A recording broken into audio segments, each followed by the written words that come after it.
The 1970s saw the birth of an ideology that would reshape the world. Neoliberalism. Championed by figures like Milton Friedman and Friedrich Hayek, it promised prosperity through deregulation, privatization, and free trade. Governments were told to step back, unleashing the power of the market.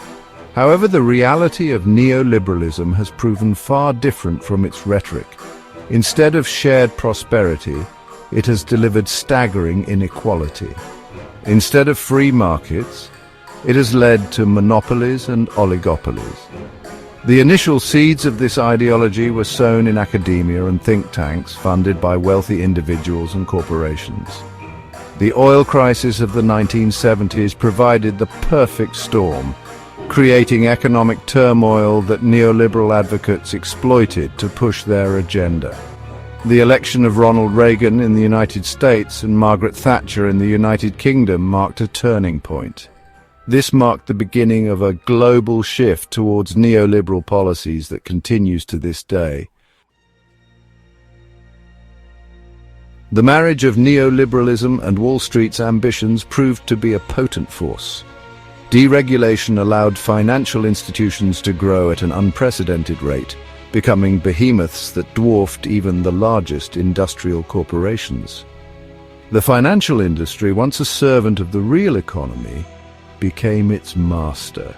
This transformation was not accidental. It was the result of deliberate policy choices driven by Wall Street's lobbying efforts and campaign contributions. The revolving door between Wall Street and Washington spun ever faster. Politicians and regulators, once tasked with overseeing the financial industry, found themselves courted by the very institutions they were supposed to regulate. The financial crisis of 2008 stands as a stark reminder of what happens when Wall Street is allowed to operate with impunity. Millions lost their homes, their jobs, and their savings. Yet, despite the devastation they caused, the institutions deemed too big to fail were bailed out by taxpayers while ordinary people bore the brunt of the crisis. Neoliberalism's economic toolkit, once touted as the solution to all ills, now lies shattered. Fiscal policy using government spending and taxation to influence the economy has been rendered ineffective. Austerity measures have choked off economic growth and exacerbated inequality. Tax cuts for the wealthy, meant to stimulate investment, have proven to be a fallacy. Monetary policy, manipulating interest rates and money supply, has also failed. Central banks have pushed interest rates to near zero, even negative. This has done little to boost investment or consumption. Instead, it has inflated asset bubbles, benefiting the wealthy. Tax cuts for the rich starve the government of revenue, harming public services. The consequences of these policy failures are all around us. One of the most striking legacies of neoliberalism is the staggering levels of debt that now burden households, businesses, and governments alike. Fueled by low interest rates and a financial system designed to encourage borrowing, debt has become a way of life for millions. Students are saddled with crippling student loan debt before they even enter the workforce. Families struggle to make ends meet, their incomes eaten away by credit card debt and mortgage payments. Governments, their revenues depleted by tax cuts and their expenses inflated by bailouts and wars, find themselves trapped in a spiral of ever-increasing debt. The wealthy, with their access to cheap credit and their ability to use debt as a tool for wealth accumulation, have benefited enormously from the debt-fueled economy. The rest of society, meanwhile, is left to grapple with the consequences. Rising interest rates, job insecurity, and a general sense of economic anxiety are the new normal for millions. This debt burden is not only a symptom of a failing economic system, but also a key driver of inequality. Section 5. Financialization, the art of making money from nothing. The rise of neoliberalism has been accompanied by the increasing financialization of the economy. This refers to the growing dominance of finance over all other sectors, as well as the tendency for profits to be generated not through the production of goods and services, but through financial activities such as trading, speculation, and lending. In a financialized economy, money is made not by building things, but by moving money around. Financial institutions and those who work in them have benefited enormously from financialization, amassing vast fortunes through activities that often have little to do with the real economy. This focus on short-term financial engineering over long-term investment has had a corrosive effect on the real economy. The result is an economy that is increasingly characterized by low wages, precarious work, and a shrinking middle class. Section 6. The hollowing out. The decline of industry and the rise of instability. Neoliberalism has led to the decline of the industrial base in many developed countries. The pursuit of cheap labor and trade deals has closed factories and cost millions of jobs.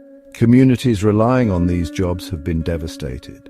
This has economic, social, and political consequences. Good-paying jobs have been replaced by low-wage, insecure service jobs. The COVID-19 pandemic exposed the fragility of global supply chains. The war in Ukraine highlights the risks of relying on authoritarian regimes, prompting a reassessment of globalization. Section 7. Controlling the narrative, censorship, misinformation, and the manufacturing of consent. As the neoliberal project has faltered, those in power have resorted to increasingly desperate measures to maintain control. The rise of censorship and misinformation, often justified in the name of combating fake news or protecting national security, has created an environment where dissent is stifled and critical thinking is discouraged. The line between legitimate journalism and propaganda has become increasingly blurred, as governments and corporations alike seek to shape public opinion in their favor. By controlling the narrative, those in power can deflect blame for systemic failures onto individuals, scapegoat marginalized groups, and manufacture consent for policies that benefit the few at the expense of the many. The increasing concentration of media ownership in the hands of a few powerful corporations has exacerbated this problem, as has the rise of social media platforms that are easily manipulated to spread propaganda and disinformation. This manipulation of information has real-world consequences.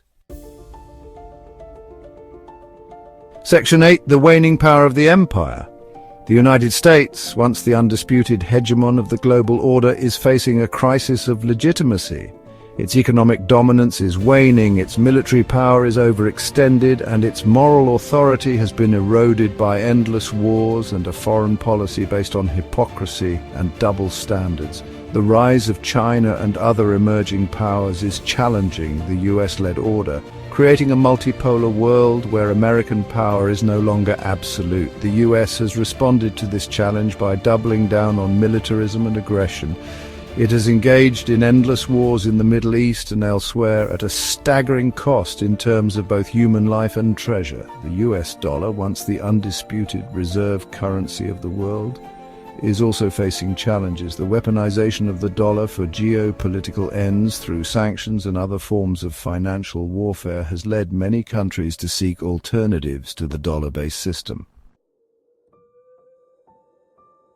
Section 9. A system on the brink. Will the rich destroy the world that made them? The neoliberal project has brought the world to the brink. The relentless pursuit of profit and the concentration of wealth and power in the hands of a tiny elite has created a system that is unsustainable, unjust, and ultimately self-destructive. The question is not whether this system will change, but how. Will it be through a peaceful and democratic transformation, or will it be through a collapse that leaves everyone worse off? The wealthy elites who have benefited most from this system seem oblivious to the dangers they have created.